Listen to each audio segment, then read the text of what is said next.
M. Félix Tshisekedi a dit ici que Joseph Kabila était là.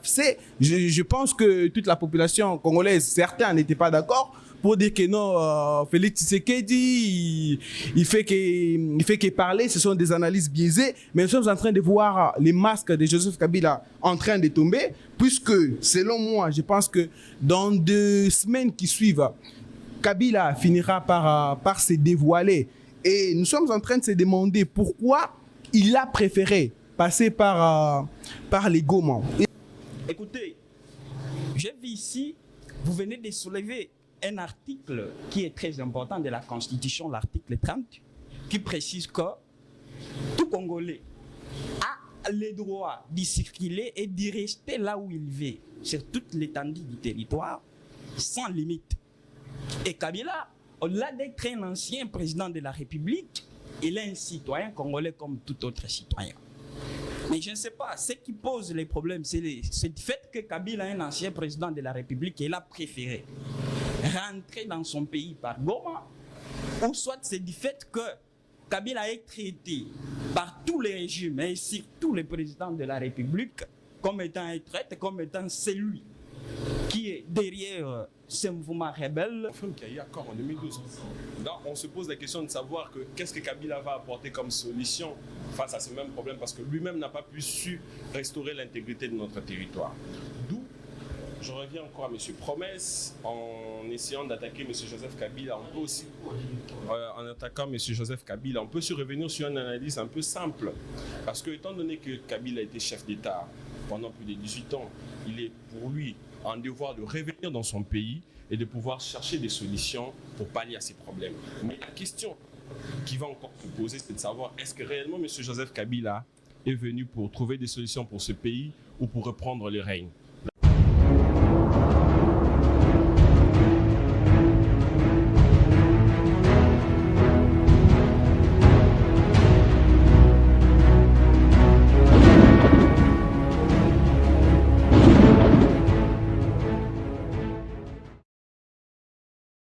C'est parti pour un nouveau numéro carte sur table, mesdames et messieurs, vous nous suivez de partout à travers le monde. C'est le début de votre émission sociopolitique ici sur Antoine Télévision. On parle de l'actualité et la grande thématique qui sera débattue. Nous sommes en direct, laissez-nous vos suggestions en cas de usurpation pendant cette émission ou au cours de cette émission. Présentée par Selma Yumbi, les plateaux est plein de gauche à droite. Je suis avec Promesse Silunga. Bonjour, bienvenue. Bonjour.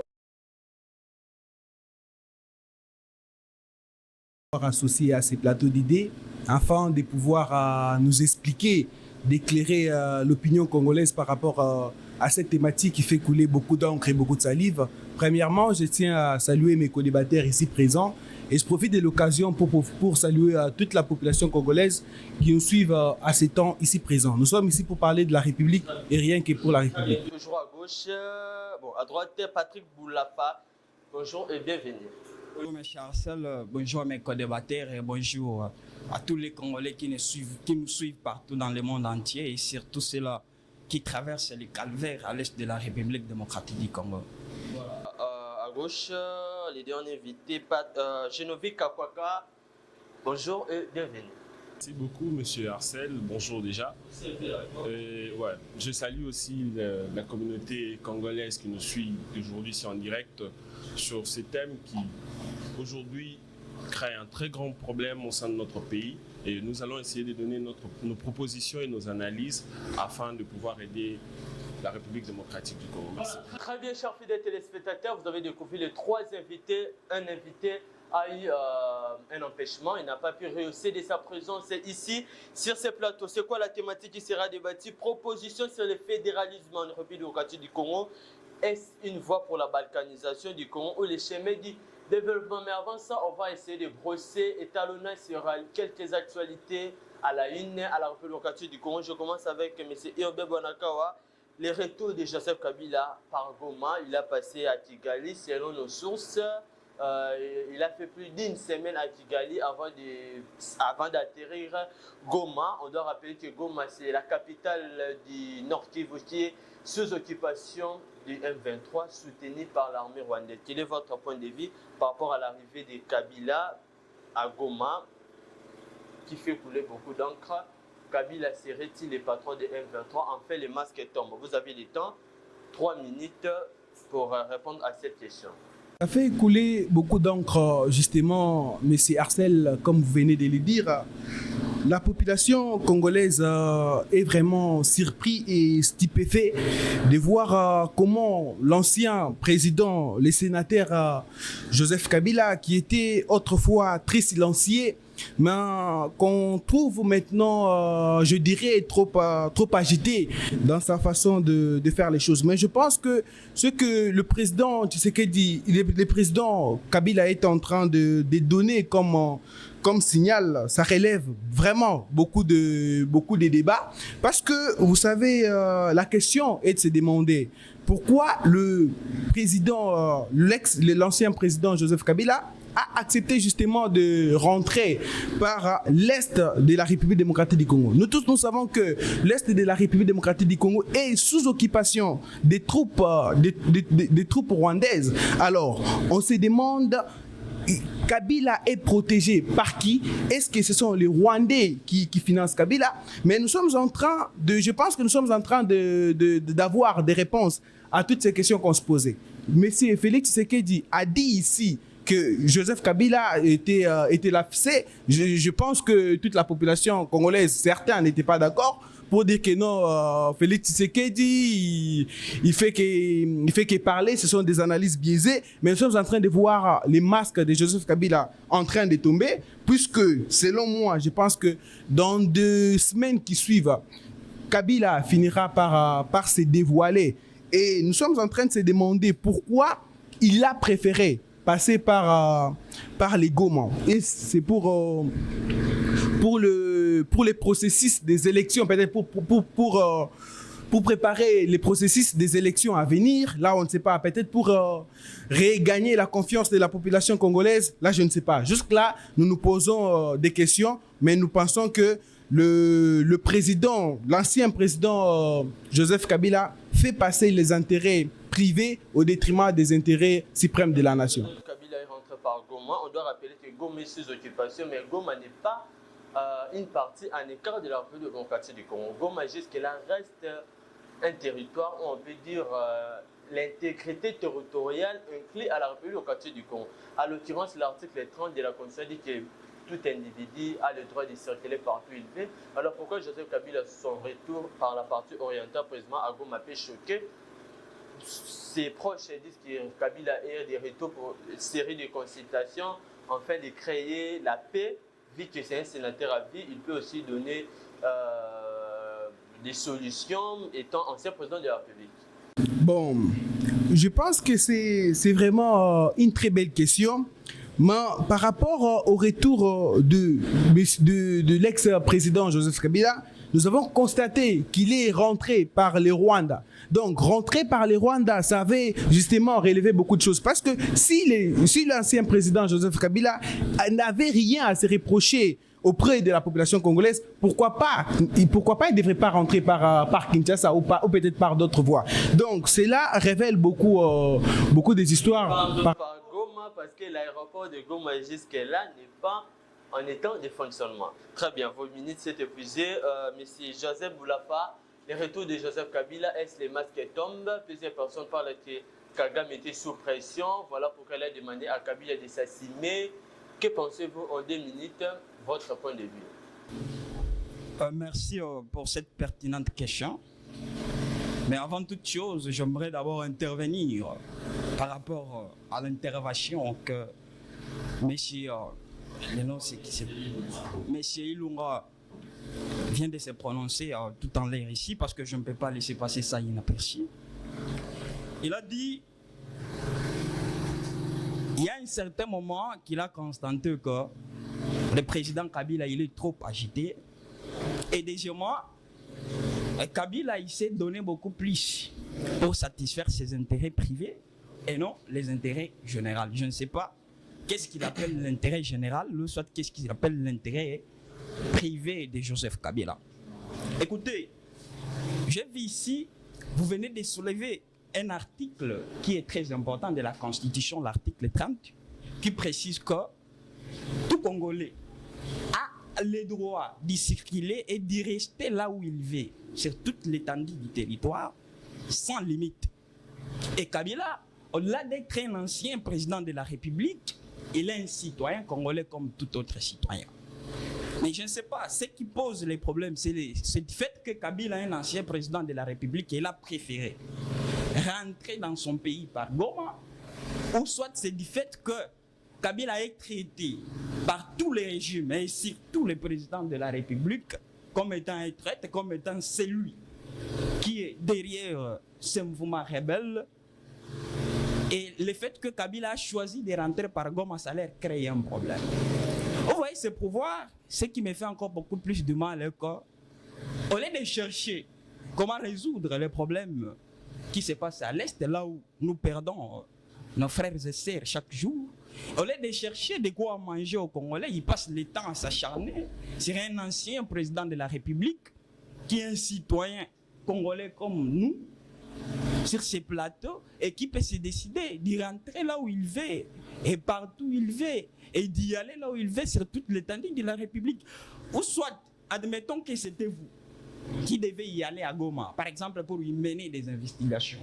Est-ce que vous aussi, vous devez être traité de la même manière que M. Ilunga vient de traiter le président Kabila? Un cabale contre Joseph Kabila. Et il a dit que c'est probablement parce que Kabila est derrière le mouvement d'M23, ce mouvement rebelle-là, c'est pourquoi il a décidé de rentrer par Goma. Et qui vous a dit ça? Maintenant, quelle est la carte dessous de ces retours à Goma, une ville sous occupation du M23, AFC soutenue par l'armée rwandaise? Aussi, je vous ai posé aussi une question. Si c'était vous, un Congolais, un citoyen congolais comme Kabila, vous savez, nul ne décide de la loi. Et les lois doivent être applicables à tout le monde. Et Kabila, comme tout autre Congolais, il a le droit aussi de jouir. Et il a aussi le privilège de jouir de ses droits. Et comme tout autre citoyen congolais, comme moi aujourd'hui, je devais me permettre de rentrer par Goma. Moi, je pense que toute cette agitation du régime Tshisekedi n'a pas sa place tout simplement parce que Kabila, c'est un ancien président de la République qui a déjà passé son temps. Et j'estime que le fait qu'il s'est décidé de rentrer par Goma et non par Kinshasa, c'est tout simplement pour chercher comment trouver des moyens et chercher et trouver aussi des voies et moyens pour ramener la paix à cette partie qui est dans les calvaires pendant plus de 32 ans. Très bien, Monsieur Boulafa, votre point de vue est utile et important. Monsieur Genovic Kakwaka, toujours des minutes sur le retour de Joseph Kabila à Goma. Hier à 21h, la nouvelle tombe partout à la République démocratique du Congo. Votre point de vue en 2 minutes sur le retour de Joseph Kabila dans la partie occupée par l'armée rwandaise et ses supplétifs. Merci pour la parole, M. Arcel. Je veux un peu revenir sur M. Promesse ainsi que sur M. Patrick. L'analyse de M. Patrick, disant que le régime de Tshisekedi est en train de s'acharner sur M. Joseph Kabila est complètement faux. Pourquoi? On va s'expliquer. Récemment, sur la sortie médiatique de Joseph Kabila, il a bien dit que le problème du Congo, c'est M. Félix et la solution du Congo, c'est Félix Tshisekedi. Mais on va se poser encore d'autres questions pour savoir. M. Kabila a fait 18 ans au pouvoir avec cette même guerre, cette même occupation à l'Est. Nous rappelons lors de la reprise de Goma en 2012, par le régime de Kabila qui n'est ni passé par armes mais qui est passé par accord. On va se poser encore... Vous confirmez qu'il y a eu un accord en 2012? Oui, je confirme qu'il y a eu un accord en 2012. Là, on se pose la question de savoir qu'est-ce que Kabila va apporter comme solution face à ce même problème parce que lui-même n'a pas pu su restaurer l'intégrité de notre territoire. D'où je reviens encore à M. Promesse, en essayant d'attaquer M. Joseph Kabila, on peut aussi, en attaquant M. Joseph Kabila, on peut se revenir sur une analyse un peu simple. Parce que, étant donné que Kabila a été chef d'État pendant plus de 18 ans, il est pour lui un devoir de revenir dans son pays et de pouvoir chercher des solutions pour pallier à ces problèmes. Mais la question qui va encore se poser, c'est de savoir est-ce que réellement M. Joseph Kabila est venu pour trouver des solutions pour ce pays ou pour reprendre le règne? Là, je vais m'arrêter un peu par rapport à mon analyse. La réponse doit venir de lui seul. Très bien, voilà, c'était la première actualité à la République démocratique du Congo, à la une de plusieurs journaux. On va citer Prospérité News, on doit exclusif d'Eric Wemba, et puis Info 27, voilà, deuxième info, fin de consultation pour la formation du gouvernement d'union nationale. Et après, je reviens vers vous, la deuxième actualité, fin de consultation à la République du Congo. Jusqu'à là, on attend. Le gouvernement d'union nationale doit rappeler qu'aucun opposant de poids lourd. Quand on parle d'un opposant de taille, on fait allusion à Moïse Katumbi, Martin Fayulu, Denis Sestama, Joseph Kabila, Seth Kikouni, pour ne citer que eux. Que pensez-vous des consultations initiées par le président Tshisekedi, pilotées par les professeurs Kashmi et Barende? Est-ce qu'il y aura des aboutissements concrets? Il y aura des aboutissements escomptés où les paris de l'unité nationale étaient perdus d'avance? Vous avez 2 minutes pour répondre à cette question. Si vous devez encore me permettre assez de temps, je devais revenir par rapport à l'intervention qu'a soulevé mon co-débatteur. Ce qui me fait beaucoup plus du mal, c'est lorsque j'ai constaté que dans ses analyses, il a parlé avec toute précision qu'il y a eu un accord qui a été signé en 2012 entre les rebelles M23 et le gouvernement congolais et l'État congolais. Ce qui n'est pas du tout possible et ce qui n'est pas du tout aussi réel. Il n'y a eu aucun accord. Aucun accord n'a été signé. Vous voyez, c'était comment? Les M23 et les gouvernements de la République, ils étaient tous assis sur une table. Les M23 ont présenté son cahier des charges et le gouvernement aussi congolais a présenté son cahier des charges. Mais il n'y a aucun accord qui a été signé tout simplement parce qu'il y a eu une mise à tente. Vous voyez? Parce que si il va nous affirmer sur ces plateaux tout en disant qu'il y a eu un accord qui a été signé entre les rebelles M23 et l'État congolais, ça veut tout simplement dire qu'il veut marcher sur la mémoire de Baouma. Il veut marcher aussi sur la mémoire de Mamadou, qui a combattu jusqu'à ce qu'il a mis fin à ce mouvement rebelle en 2012. C'est ça. Donc il va dire que Baouma n'a rien fait dans ce pays. Mamadou non plus n'a rien fait pour ce pays. Il n'y a aucun accord qui a été signé. Il a neutralisé les M23 et il a gagné cette guerre. Je vais maintenant revenir sur la question, sur les consultations. Pour la dernière fois, pour la fois passée, j'étais ici sur ces plateaux et je tenais déjà à préciser que ces consultations souffrent d'irrégularités constitutionnelles. Et tout celui qui est un légaliste ne peut jamais y participer dans ce genre de consultations. Et tout celui qui a besoin de travailler pour l'intérêt du peuple. Je vous l'ai dit. Premièrement, comment est-ce que ça se passe? Imaginez.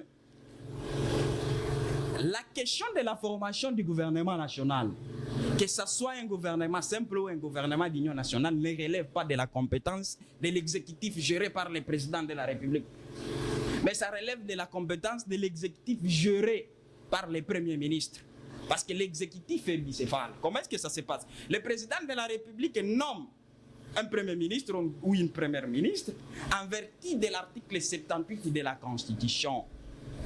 Après cette nomination, ce dernier doit faire les consultations et il doit proposer une fiche au président de la République qui doit être approuvée ou rejetée. Mais quelle est la procédure? Ici, avant de lancer les consultations, le président de la République devait d'abord demander au Premier ministre de démissionner. Ce qui n'a pas été du tout le cas. Il y a une irrégularité dès le départ. Dès le départ, il y a eu l'irrégularité constitutionnelle. Et deuxièmement, en aucun cas, un conseiller du président de la République en matière de sécurité n'a pas le monopole, malgré qu'il y ait la décentralisation du pouvoir, n'a pas le monopole de consulter un Premier ministre qui est en pleine fonction.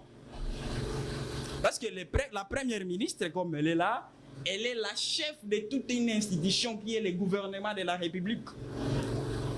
Dans ce pouvoir exécutif, la seule personne habilitée à consulter une Première ministre, c'est seulement le président de la République. Avançons pour ne pas vous répéter. Est-ce qu'il y a eu souffrance d'irrégularité? Et puis, que devons-nous attendre de ces consultations? Le gouvernement d'union nationale. Il ne faut rien attendre. Déjà, vous devez savoir que les poids lourds qui devaient tendre la main au président de la République, ils ont tous refusé. Tout simplement parce que ces gens-là, ils ont opté beaucoup plus pour l'intérêt du peuple et non pour la protection du régime. Parce que vous savez, il y a de cela 6 ans que nous y sommes, vous et moi ici. Mais par contre, il n'y a rien qui a avancé. Aujourd'hui, l'économie est effondrée avec une dette de plus de 11 milliards de dollars. Les infrastructures sont dans un état de délabrement. À l'est, il y a des provinces occupées. Déjà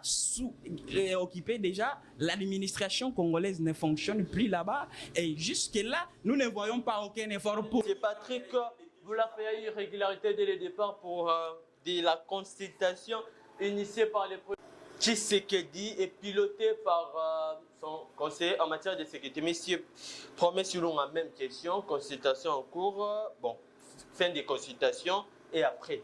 Que devons-nous attendre de cette consultation pour la formation du gouvernement d'Union nationale? Vous avez 2 minutes, tout comme... Merci beaucoup, monsieur Arcel, une fois de plus, pour la question. Je pense que je dois revenir sur notre frère. Je pense que notre frère, il est dans les émotions. Alors que lorsqu'il s'agit de la République, lorsqu'il s'agit de la cause de la République, il ne faut pas être dans les émotions, il faut être dans les analyses qui peuvent apporter quelque chose au pays. Vous savez, Joseph Kabila a dirigé ce pays depuis 18 ans. Je pense que le président Joseph Kabila n'a pas un conseil à donner au conseil, à donner à la population congolaise. Parce que la situation chaotique que nous sommes en train de vivre actuellement, je pense que ça fait partie de la mauvaise gestion de Joseph Kabila. Donc, si Joseph Kabila, pendant 18 ans, il avait toutes les capacités possibles pour sauver la République démocratique du Congo de cette guerre. Alors, par rapport à la question de la consultation, je pense que nous le savons tous. Nous savons tous très bien que la République démocratique du Congo est en train de souffrir de crises politiques, de souffrir de l'instabilité politique et des conflits au sein de la République démocratique du Congo. Donc, premièrement, l'objectif principal des consultations, c'était d'unir les Congolais autour d'une table, afin de parler Congo, afin de parler de nos problèmes qui nous concernent, afin que tout le parti politique et les organisations sociales ainsi que les groupes armés puissent se réunir ensemble afin de parler République. Mais malheureusement, nous avons constaté que ça n'a pas été le cas. De ma part, je pense que ces consultations ont été déjà un échec avant même que... Ouais, c'était déjà un échec avant même que le président puisse... Les moteurs de cet échec, puisque l'opposition aussi avait demandé le dialogue, mais Tshisekedi a voulu donner les postes. Prince Epeng de la Mouka dit que nous n'avons pas besoin de postes, nous avons besoin d'un dialogue pour enfin dire au président Tshisekedi que vous avez échoué, vous devez démissionner. Que pensez-vous de la démission de Tshisekedi depuis avancer sur les consultations? Vous savez, ici, il s'agit d'union nationale. Ça veut dire que toutes les parties confondues. Je pense qu'on devrait parler d'union nationale si on devait voir les opposants assister à ces consultations, mais pour des raisons, je pense que ça doit être pour des raisons vraiment privées, que les opposants ont accepté de refuser la main tendue du président de la République. Parce que quand il s'agit des intérêts de la nation qui priment, on se réunit ensemble, on parle de la République, on propose. Enfin, on sort d'abord de la crise et enfin, on pourra parler d'autres histoires après. Mais nous avons vu que les opposants ont refusé cette main tendue de la part du président. Mais selon moi, je pense que le président de la République ne devrait pas donner la charge à un conseiller qui fait partie de l'Union nationale, de l'Union sacrée, pour consulter certaines personnes qui ne sont pas de l'Union sacrée. Je pense qu'on devrait plutôt adopter l'autocratie. L'autocratie, faire en sorte qu'une personne qui va consulter, qui ne puisse pas être ni de la majorité, ni de l'opposition. Vous optez pour le processus de synchronisation? Bien sûr. Passer par l'autocratie, des gens qui peuvent consulter, qui ne sont ni de l'opposition ni de la majorité. Et en cela, voilà. Et en cela, je pense que c'est comme ça qu'on devrait sortir de cette crise. Mais aussi longtemps que les mêmes personnes constituent les mêmes personnes, on restera toujours dans une crise politique. Parce que, M. Arcel, je tiens à rappeler qu'il y a certaines personnes que nous connaissons, qui étaient emprisonnées, ils sont quittés de la prison, ils ont été à la gouvernance. Certaines personnes, ils ont échoué à certains ministères, et puis ils ont été recommandés. Mais nous avons constaté que c'est toujours ces mêmes personnes-là qui ont été consultées. Ce qui veut dire que nous resterons toujours dans un cercle vicieux où rien ne pourra changer. Alors, ce qu'il faut faire maintenant là, c'est de penser à la nouvelle classe politique, à la jeunesse. Et nous avons constaté que même la jeunesse n'a pas été consultée, alors que la jeunesse représente la partie majeure de la population. Si on donne la chance à la jeunesse, je pense que les choses pourront changer au lieu de compter sur les mêmes personnes, sur les mêmes figures. Nous sommes en direct sur Antoine Télévision. C'est la carte sur table, les charpes des téléspectateurs, c'est le point de vue, c'est l'actualité, c'est les informations des dernières minutes de la République démocratique du Congo. M. Geneviève Kakwaka, c'est la dernière question avant de parler de notre thématique du jour. Que pensez-vous des consultations, fin de la consultation après? Est-ce les paris de l'unité nationale étaient-ils perdus d'avance ou nous devons attendre d'un gouvernement des résolutions idoines? Que pensez-vous? Vous avez 2 minutes à cette question. Monsieur Axel, je vais revenir un peu sur monsieur. D'accord, monsieur Patrick. Lorsqu'il évoque la question, apparemment c'est un kabiliste. Parce que Joseph Kabila est venu. Je suis indépendant, je ne suis pas un kabiliste. Venant de l'Ouganda avec son père lors de l'entrée de l'AFDEL, c'est eux qui ont causé tous ces problèmes aujourd'hui que nous vivons dans notre pays. Pourquoi? Parce qu'ils ont fait des accords avec le Rwanda ainsi que l'Ouganda. Là, vous n'allez pas le nier ici sur ce plateau, M. Patrick.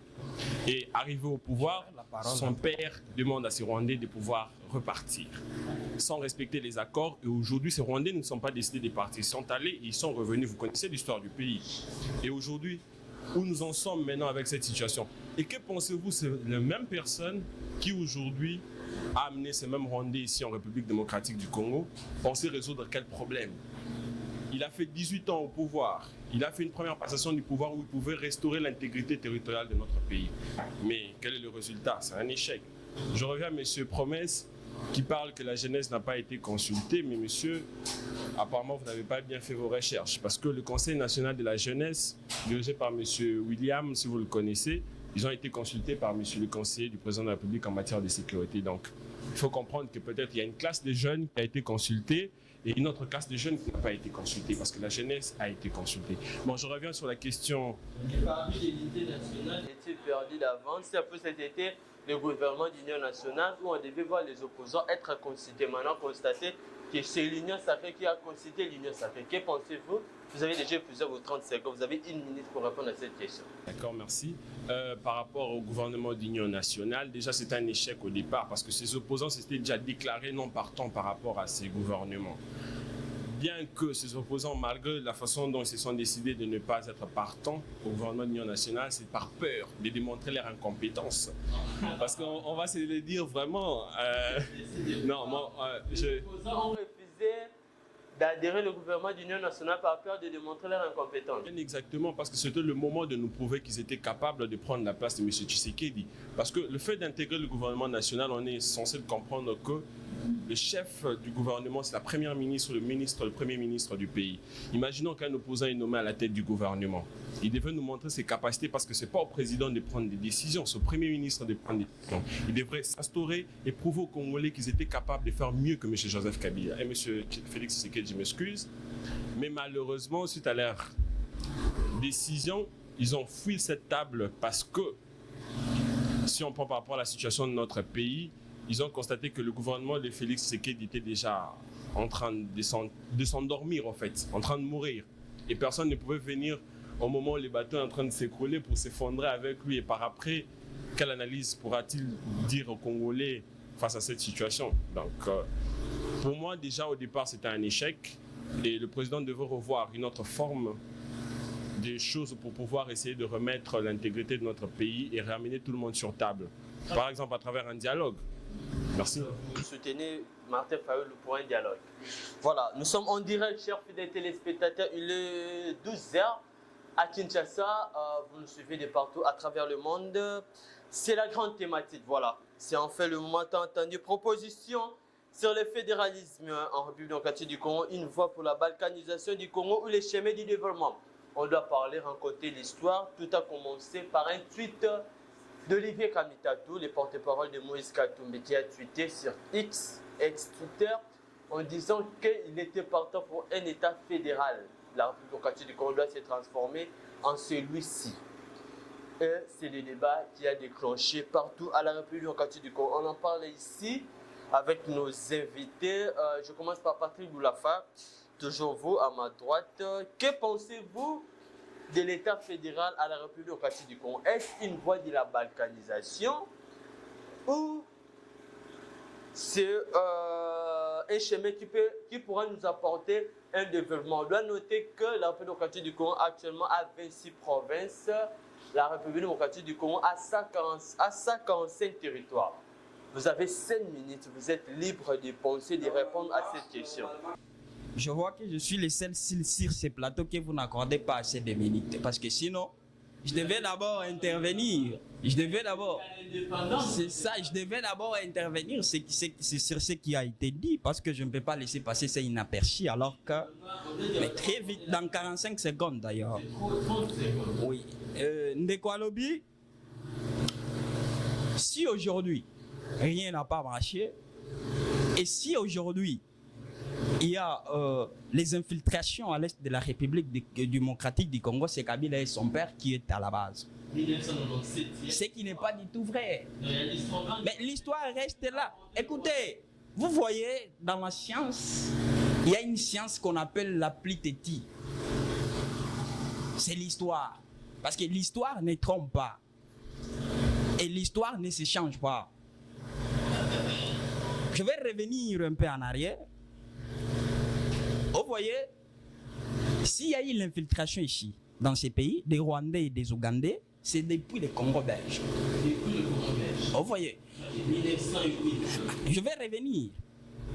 Le Congo belge, je vous rappelle, le Congo belge en 1923, c'était arrivé à un certain moment où les Congo belges, les Rwandais et les Burundi avaient une seule administration. Et donc, la capitale politique, c'était Léopoldville, Kinshasa.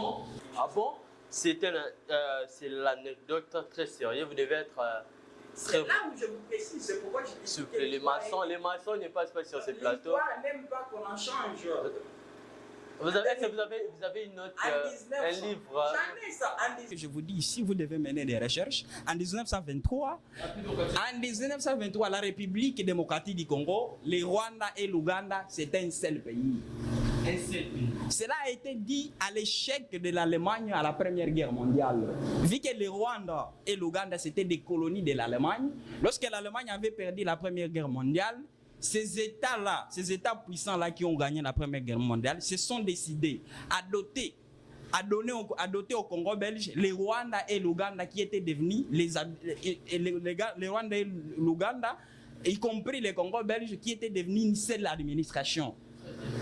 Et au-delà de ça, j'arrive encore à 1960. En 1960, lors de l'accession à l'indépendance, ce qui a été dit, c'était quoi? Tout celui qui s'est retrouvé ici, sur le sol congolais, le jour de l'indépendance, celui-là était devenu automatiquement congolais, à moins que ce dernier réclame sa nationalité d'origine. Et il y avait des Rwandais qui travaillaient ici. Depuis déjà 1923, il y avait des Rwandais qui travaillaient ici, qui avaient déjà leur famille ici. Et ces Rwandais étaient devenus directement des vrais Congolais. Je traverse encore les dates, j'arrive à 1994. Ce n'est pas Kabila qui était président, ni encore moins son père. En 1994, lors de la génocide rwandaise, la communauté internationale a obligé à Mobutu d'ouvrir les frontières pour que les Rwandais, les réfugiés rwandais, y entrent ici dans ce pays. Et ces réfugiés rwandais, après avoir entré ici, ils ont refusé d'y rentrer. Et aujourd'hui, il y a de ceux-là qui se confirment comme étant des véritables Congolais en vertu du principe de solide. Donc, c'est pas lui. je vous rappelle que même le directeur de cabinet de Mobutu en 1970, oui, c'était un Rwandais. Est-ce que savez-vous aussi que Mobutu avait octroyé la nationalité d'une manière générale à tous les Rwandais, à tous les étrangers qui s'y trouvaient? Voilà, avançons, c'est une belle histoire, mais la thématique doit être abordée. Thématique. À mon humble avis, c'est ça. À mon humble avis, par rapport à la question posée, je pense que le fédéralisme est une idéologie systémique de l'État mieux placée pour que les Congolais puissent et pour que les Congo puissent se développer rapidement et aisément. Attends, je vais y arriver. Vous devez très bien avancer votre C'est ça. C'est ça. Je vous dis que le fédéralisme est le système politique approprié pour que les Congo puissent se développer aisément et rapidement. Le fédéralisme, contrairement à un système unitaire décentralisé, accorde beaucoup plus d'autonomie et la division du pouvoir du point de vue administratif, du point de vue politique et du point de vue économique entre le gouvernement central et les entités territoriales décentralisées dotées d'une personnalité juridique. Maintenant ici, j'estime que compte tenu de l'immaturité politique congolaise et de l'architecture du pays, avant de passer au fédéralisme, il serait d'abord préférable de créer un État-nation. Parce que je vous rappelle que la République démocratique du Congo, c'est un État qui n'est pas du tout une nation. Et vous et moi, on est unis par l'essor et dans l'effort pour l'accession à l'indépendance. Mais sociologiquement par là, on n'est pas une nation. C'est pourquoi j'aurais souhaité que, avant de passer au fédéralisme, nous devons d'abord créer un État-nation sur lequel nous allons se comporter tous comme une seule tribu et une seule nation, et sur lequel il y aura des sentiments d'unité, de confiance et de solidarité entre les peuples congolais. Vous voyez, les États qui ont réussi à se fédérer pacifiquement, comme la Suisse et les États-Unis d'Amérique, ce sont des États sur lesquels les nations se sont créées avant les États. Ce qui n'est pas du tout le cas de l'Afrique et plus particulièrement de la République démocratique du Congo. La République démocratique du Congo, c'est un État, mais jusqu'à aujourd'hui, qui n'est pas une nation. C'est pourquoi j'estime que le fédéralisme est bon pour moi, pour le développement rapide et facile de la République démocratique du Congo, mais tout en posant une seule condition. Nous devons d'abord procéder par la création d'un État-nation. Vous pensez que l'État, pour vous, l'État fédéral, c'est pour les développements rapides et un peu long du Congo. Très bien.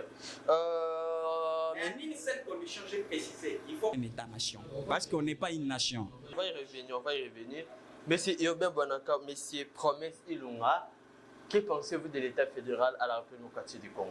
Merci beaucoup, cher Axel. D'abord, je voudrais essayer de parler ça d'une manière simple, afin que tous les Congolais qui nous suivent puissent bien nous écouter. D'abord, ce qu'il faut retenir, c'est que la décentralisation est un système dans lequel les pouvoirs est partagé entre les gouvernements centraux et les gouvernements régionaux. Alors, ce qu'il faut aussi souligner, c'est que dans le fédéralisme est composé des États fédéraux.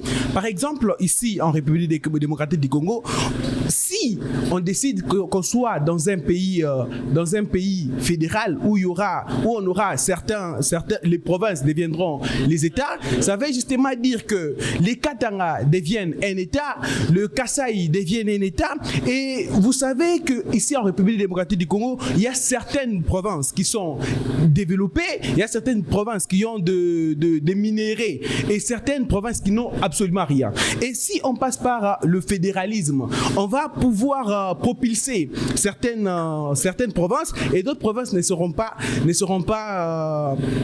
développées. Et autre chose, c'est lequel je voudrais d'abord revenir sur les propos d'Olivier Kamitatou. Je pense que nous sommes dans la démocratie. Dans la démocratie, la liberté d'expression est garantie. Donc, je pense que ce que Olivier Kamitato a dit, ça a été son opinion. Alors, je voudrais ajouter ceci. Avant même qu'on puisse parler avant qu'on parle de forme de l'État, le fédéralisme, ça va nous ramener au changement de la Constitution. Donc, pour parler du fédéralisme, on doit revenir à la Constitution. Alors, si on revient à la Constitution, la question, il y a une question à nous demander. Ça va profiter à qui justement? Et aussi, il y a autre chose que je n'arrive pas à comprendre. C'est qu'à quel moment le sujet a été abordé. Ça a été abordé dans un temps de guerre. Mais il revient, la Constitution nous dit qu'un pays dans un temps de guerre ne peut même pas penser à sa Constitution, mais penser directement, au fédéralisme pour un changement de la Constitution. Vous voyez qu'il y a déjà un sérieux problème. Donc, moi, je pense qu'on ne peut pas adopter le fédéralisme ici en République démocratique du Congo. Malgré que certains pays ont y adopté le fédéralisme, notamment le Canada, notamment les États-Unis, notamment en Afrique, notamment la Nigeria et la Somalie. Mais il y a aussi un autre aspect qu'on doit vraiment tenir en compte. C'est l'aspect de la mentalité et de la maturité des Congolais. Vous savez, ceux qui écrivent les tests sont des Congolais. Et ceux qui exécutent les tests sont les Congolais.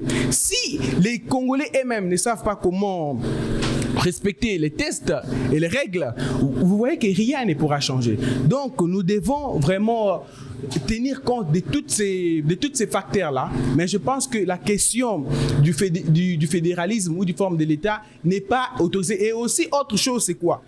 Nous sommes dans la décentralisation et moi je pense que la décentralisation fonctionne déjà bien. Il y a certaines provinces qui bénéficient des avantages de certaines provinces. Donc je ne vois pas en quoi la décentralisation est mauvaise pour passer directement au fédéralisme et dans une situation où la maturité de l'homme congolais n'est pas encore développée, parce que ce qu'il faut retenir, c'est que l'homme congolais est au centre de tout. L'homme congolais, c'est celui qui peut créer son développement, c'est celui qui ne peut pas aussi favoriser le développement, peut-être en abordant des sphères qui ne sont pas bonnes. Nous sommes en direct 41 minutes déjà sur Antoine Télévision, carte sur table. Mesdames et messieurs, nous courons vers la fin de cette émission. On prend la dernière opinion de M. Geneviève Kakwaka. L'État fédéral, même question, même minute. Vous avez le temps. Que pensez-vous de l'État fédéral? Est-ce que ça va ouvrir la voie pour la balkanisation de la République démocratique du Congo? Notons que certains parties de la République démocratique du Congo n'est plus accessible, à l'occurrence Nord Kivu, Sud Kivu, on doit citer certains territoires, Bunagana, Rutshuru, Masisi, Minova, etc. Que pensez-vous du fédéralisme en ces temps ici, surtout dans le contexte de la guerre? Ok, M. Arcel, avant de pouvoir continuer sur cette question, je vais revenir un peu sur M. Patrick dans quelques secondes seulement. M. Patrick nous a raconté une si belle histoire parlant de ceux qui, après l'indépendance, ont été tous citoyens des autres États vivant en République démocratique du Congo, ont directement pris la nationalité congolaise. Mais cela n'est pas mal. Nous revenons aussi sur en 1994 quand vous me parlez du directeur du cabinet de M. Mobutu. Mais on va se poser une question. Joseph Kabila est venu à quelle époque avec l'entrée de l'AFD? C'était en 1997. 1997. Après qu'on ait accepté ces Rwandais comme des Congolais, mais il a ramené d'autres Rwandais vivants. Ah, non, on a accepté avant, c'était en 1994. Oui, exactement. Mais il revient avec d'autres Rwandais qui n'ont pas la nationalité congolaise. Donc il y avait déjà des Rwandais, vous l'affirmez ici. Mais exactement, nous connaissons déjà. Votre analyse au début était bonne. Non, laissez-moi finir, mon ami. C'est ça. Laissez-moi finir. Hein? Déjà, on parle déjà avant cette intégration de ces différents. Il n'y avait pas que de Rwandais dans notre sol. Il y avait des Ougandais, il y avait des Tanzaniens et tout. Ils ont tous pris la nationalité congolaise. Mais en 1997. Donc vous confirmez que l'infiltration n'a pas commencé avec Kabila? Ce n'est pas une infiltration, mon ami. C'était quoi? Nous étions un État qui n'avait pas encore pris son indépendance. Personne n'était. On n'était pas un État. Je ne parle pas de 1997. On parle de 1960. En 1970 aussi, lorsqu'on a Mobutu a accordé la nationalité d'une manière générale, on n'était pas un État indépendant. D'une manière générale. D'une manière Vous générale. affirmez cela? Oui. Vous avez des preuves par rapport à cela? La nationalité ne peut jamais s'accorder d'une manière générale. Et c'est ce que Mobutu avait fait en violation de la Vous loi. parlez de Mobutu, avez-vous des preuves par rapport à cette question? J'en ai des preuves, c'est Vous pourquoi pouvez je le vous montrer parle. sur ces plateaux, parce que nous n'allons pas rester Il que sur des s'agit de la allocutions, science, mon ce ami. que je suis en train de raconter La science, ici. mais la Je ne science, peux pas ramasser c'est tout, mon ça. ami. La science, c'est... Vous n'avez pas le droit du verbe. Continuez. Je lui avais très bien suivi. Je lui avais. S'il vous plaît, messieurs. Je ne m'étais pas très. S'il vous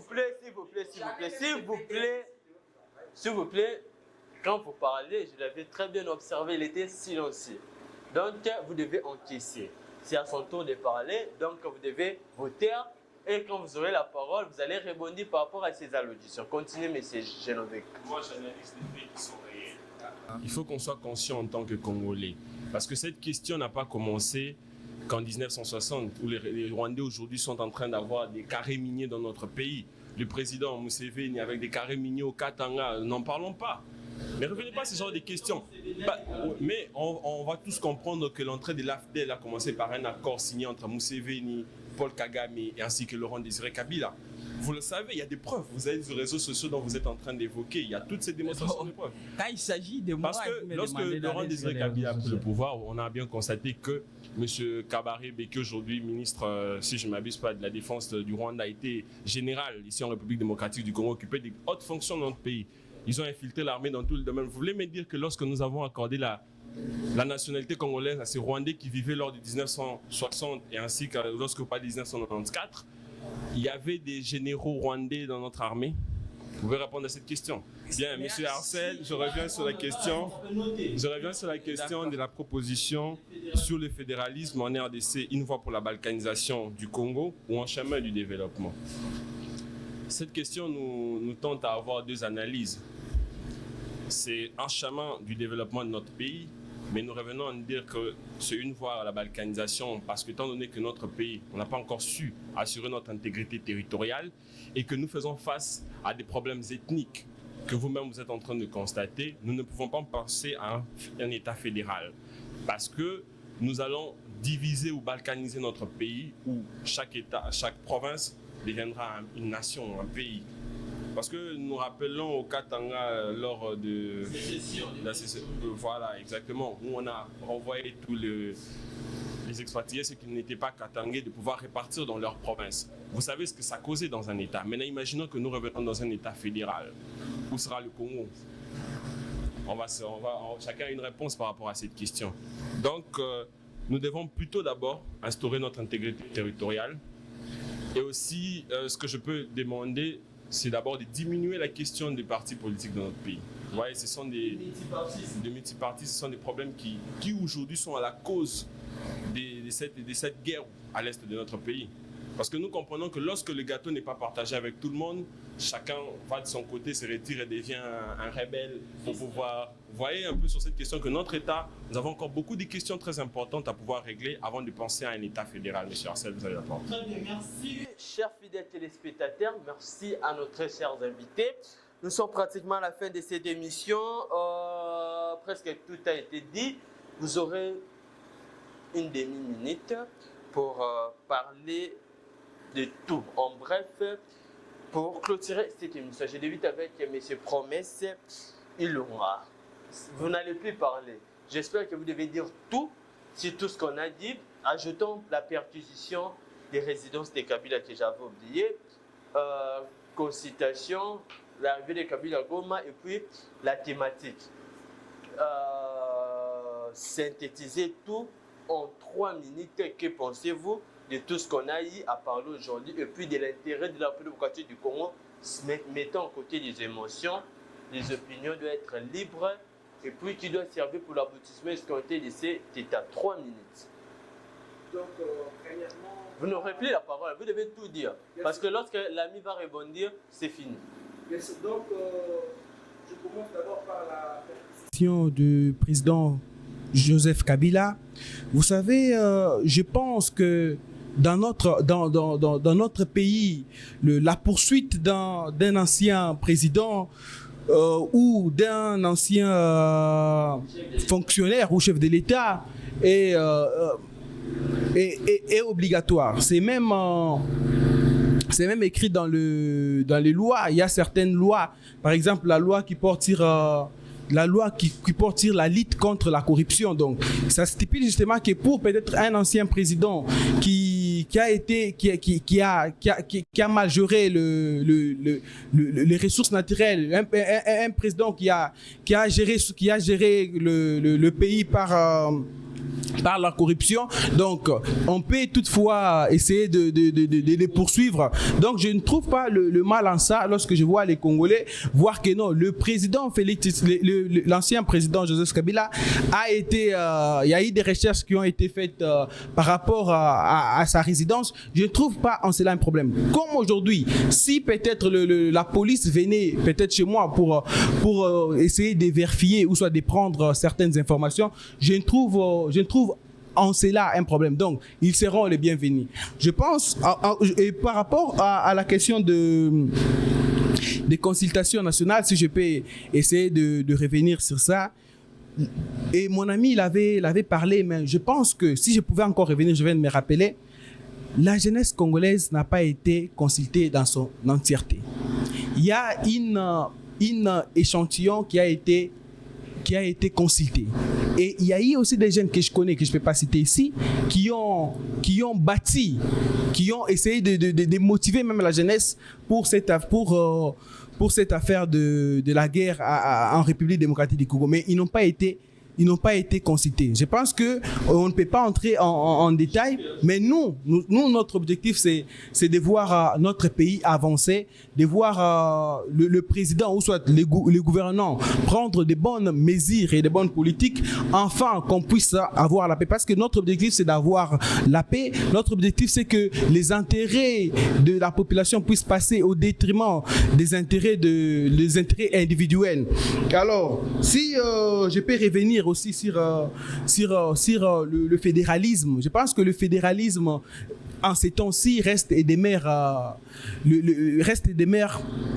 un chemin par lequel on veut nous amener à la balkanisation. Donc, à ce moment précis, on ne peut pas parler du fédéralisme. Je pense que c'est un débat qui doit être mis à côté. Nous devons parler des problèmes qui concernent les Congolais. Les problèmes que nous avons, nous les Congolais, c'est qu'il y a d'abord un problème au niveau de l'interne. C'est que les Congolais eux-mêmes ne s'aiment pas, ne veulent pas vivre ensemble, eux-mêmes ne veulent pas être en cohésion. Vous savez, moi, mon rêve, c'est de voir l'ancien président Kabila être ensemble avec le président Félix Tshisekedi. Je pense que c'est dans ça qu'on va pouvoir développer ces pays. Mais si chaque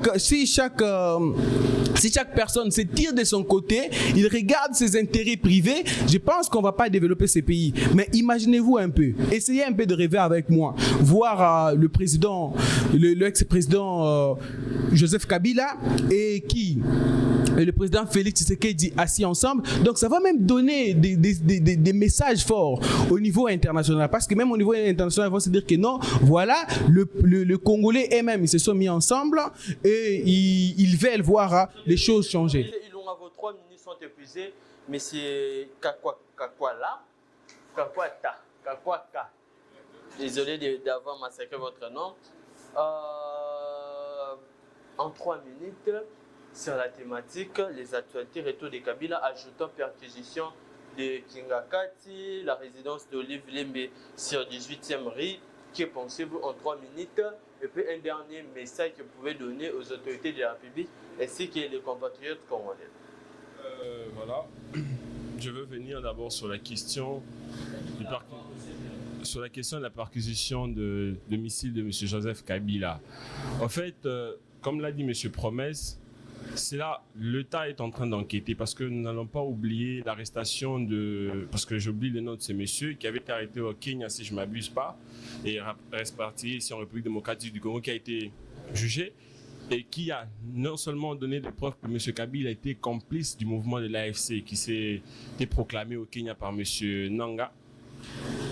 Et aujourd'hui, l'État est en train de voir M. le Président, l'homme le mieux informé du pays, M. Félix Tshisekedi, l'a bien déclaré en disant que Joseph Kabila était le parrain du M23 et du AFC. Donc il est du devoir de l'État d'enquêter dans ce domaine-là et de savoir si réellement l'ancien chef d'État est complice dans cette question et de pouvoir trouver des solutions ou soit de l'éclaircir ou de les blanchir au sein de l'opinion publique pour lui dire qu'il n'était pas partant dans cette équipe de malfaiteurs. Nous allons revenir maintenant sur la question, vous avez parlé du sous-point que nous avons essayé de parler sur le fédéralisme dans la thématique. En fait, le fédéralisme, comme je l'ai évoqué récemment, n'est pas une marche à suivre pour nous. Étant donné la situation de notre pays, la question du changement de la mentalité déjà qui est un grand problème. Parce que si au départ les Congolais ne changent pas sa façon de voir les choses, sa façon de réfléchir, imaginons un État fédéral où chaque province a ses règles, ses propres directives à prendre. On va carrément se partager les pays et c'est ça même le rêve de M. Joseph Kabila. Si je peux le dire, parce que lorsque nous voyons son arrivée à Goma, ça en dit long pour un chef d'État qui est parti depuis 2024, si je ne m'abuse pas, et son retour, au lieu de venir faire une salutation à son homologue président, M. Félix Tshisekedi, mais malheureusement, il va dans les camps de ces rebelles. On pourrait comprendre à quoi, parce que leur question de cette table ou de ces négociations qu'ils veulent, c'est de voir les pays aujourd'hui être partagés. Très bien, messieurs Genovic. De notre côté, messieurs Patrick, qu'est-ce que vous n'avez pas encore dit sur la thématique? On ajoute perturbation de Joseph Kabila en 3 minutes, on clôture l'émission. Voilà, vous avez 3 minutes, pas plus. Merci pour la parole. Le Gualobi, il a dit sur ce plateau, il a été précis dans son intervention, il a dit il y a quelqu'un qui a été arrêté au Kenya, dont il oublie son nom, et celui-là, lorsqu'il a été rapatrié ici, dès lors qu'il a été demandé, il a dit que c'est lui qui est à la base de tout ce qui se passe à l'est de la République démocratique du Congo, c'est le Rwanda. Imaginez maintenant un État qui n'est pas à mesure de fournir lui-même des preuves pour quelqu'un qu'ils estiment être derrière l'agression de son pays. C'est quel genre d'État? Un État qui n'est pas à mesure de fournir des preuves pour dire que telle personne est derrière cette agression qui se passe à l'est de la République démocratique du Congo. Nous ne faisons pas face à un État sérieux. Donc, tout ici est estimé. Alors qu'un État n'estime pas. Vous voyez au Congo, il y a un problème d'abord de la récolte des informations, il y a un problème de traitement des informations et il y a encore un problème de la divulgation des informations. Quand quelqu'un sort de son côté, j'aurais besoin de quelques minutes. Kabila, c'est bien lui qui est derrière et directement, le gouvernement est d'accord avec ça. Sans toutefois mener des investigations. Le gouvernement vous a-t-il dit qu'ils sont d'accord par rapport à cette question? C'est ce que vous venez de dire. Non, je n'ai pas affirmé cela. Vous avez affirmé. Non, je n'ai pas affirmé que quelqu'un cela. est venu ici lors de son procès, il a affirmé que c'est le président Kabila qui est derrière ça. Ce sont des enquêtes qui sont menées. Et maintenant, un État qui ne compte que sur des investigations menées par une personne, par un simple privé. Vous affirmez cela? Qui n'est pas même aux affaires de l'État. C'est ce que vous venez de dire. C'est ce qu'il a dit. Non, mais le président de Félix, jusqu'aujourd'hui, il a été capable de fournir des preuves aux Congolais. C'est ça le problème. Où sont les preuves? Donc, le président de la République, il est informé seulement de la situation de Kabila à l'Est et de la situation pour dire que Kabila est derrière l'AFC, mais il n'est pas informé de la famille des Congolais. Il vous a dit qu'il n'est pas informé de la famille des Congolais. Il n'est pas aussi informé que les gens meurent chaque jour là-bas. Vous voulez qu'on fasse une analyse sur le régime de Kabila durant 18 ans? Nous devons faire l'analyse sur ça.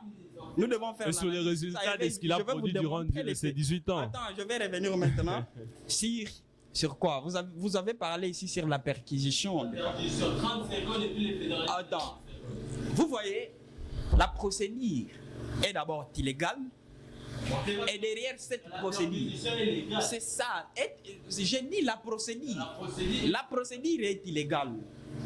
Et derrière cette procédure, il y a des aspirations politiques cachées. Pourquoi je vous dis cela?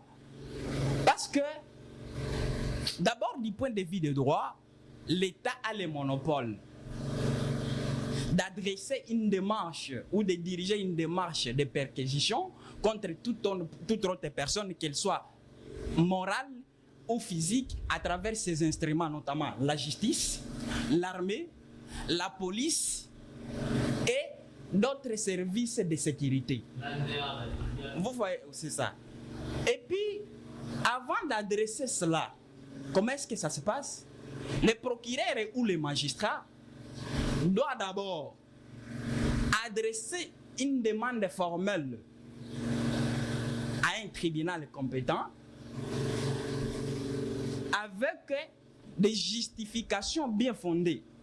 Et dans cette demande, c'est ça.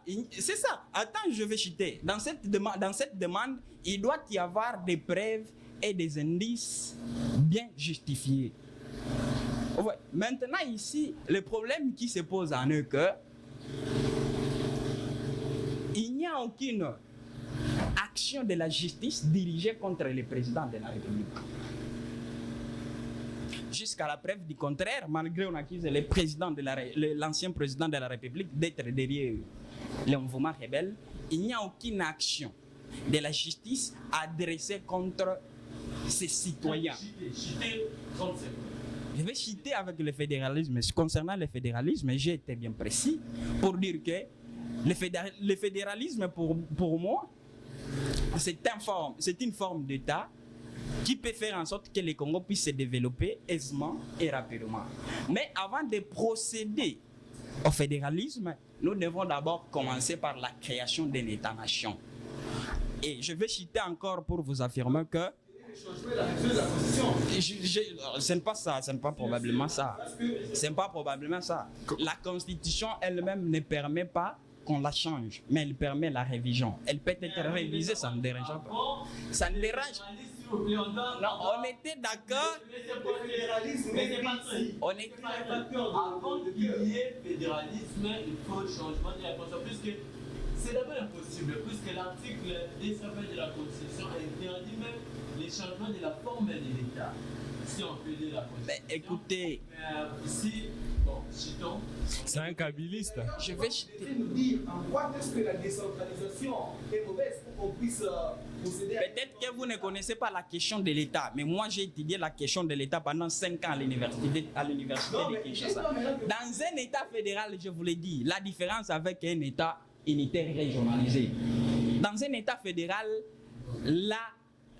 l'autonomie de ces États fédérés, l'autonomie de ces États fédérés est très efficace. Et il y a une véritable division des pouvoirs entre le gouvernement central et les entités territoriales décentralisées.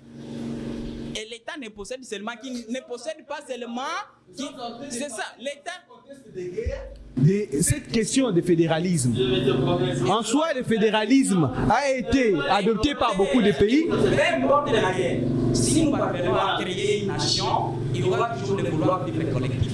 Vous savez, moi je pense que ce sont les intérêts privés des Congolais qui passent au détriment des intérêts de la nation. Parce que quand le président Félix qui dit ici a parlé des changements de la Constitution, vous n'étiez pas d'accord avec ça. Hein? Vous n'avez pas été d'accord avec le changement de la Constitution. C'est ça, 10 secondes pour vous affirmer ceci. Le président Kabila mérite beaucoup de respect. C'est un ancien président de la République qui connaît bien les pays et qui compte. Il a dirigé ce pays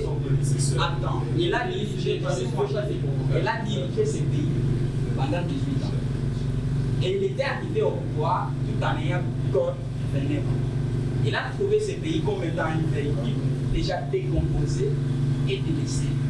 Mais il a dû oublier sa jeunesse et il s'est mis à travailler pour donner encore l'essence et l'existence à cet État. Je vous rappelle qu'ici, aujourd'hui, le Congo existe encore, c'est grâce à ces messieurs-là. Parce qu'en 2001, le Congo était déjà balkanisé à 80%, messieurs. Balkanisé au départ par... Très bien, nous sommes à la fin, chers fidèles téléspectateurs. C'est fini, c'est fini. C'est grâce à ces messieurs. Peut-être que vous ne connaissez pas l'histoire. C'est fini. Le pays était balkanisé à 80%. En 2001, là, qui était au pouvoir à cette époque? Qui était au pouvoir? C'est bien. Après le décès de son père, c'est bien lui qui a trouvé la balkanisation de Le mec qui a laissé cette balkanisation. Après avoir retrouvé les pays balkanisés, il a dit d'abord... Monsieur Patou, vous n'avez pas la parole, c'est fini. Voilà, c'était la carte sur table sur ce plateau. Mesdames et messieurs, on doit organiser un autre débat la semaine prochaine si vous le méritez et que vous serez ici à temps pour en parler de la différence du bilan de Kabila et puis le bilan de Tshisekedi qui a fait mieux. On va juste analyser le premier mandat de Kabila de 2006 à 2011 et puis le mandat de Tshisekedi de 2019 à 2023. On en parlera la semaine prochaine sur ce plateau à 9h. Je vous demande de quitter le plateau. Merci beaucoup pour votre présence.